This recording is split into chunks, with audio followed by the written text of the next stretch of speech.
সকালে উঠেই দেখেছি যে বৃষ্টি হচ্ছে। তো নমস্কার বন্ধুরা, আমি নিশা। আমার একটা ছোট্ট মিনি ব্লগে তোমাদের স্বাগত।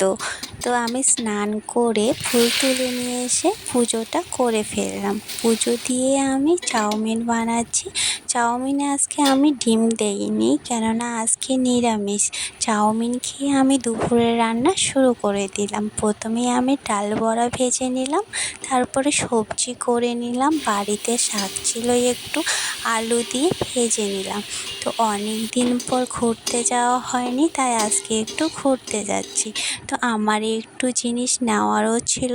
তো আমরা বলতে বলতে পৌঁছে গিয়েছি বালুরঘাটে। তো বালুরঘাটে একটা দোকানে চলে গেলাম, ওখানে আমার যা নেওয়ার সেগুলো আমি নিয়ে নিলাম। নিয়ে আমি চলে গেলাম ফুচকার দোকানে, কেননা আমি বালুরঘাট আসলে দই ফুচকাটা মিস করি না। ফুচকা খেয়ে আমি নিয়ে নিলাম 1 প্লেট ভেজ মোমো। খেয়ে আমরা রওনা দিয়ে দিলাম বাড়ির দিকে।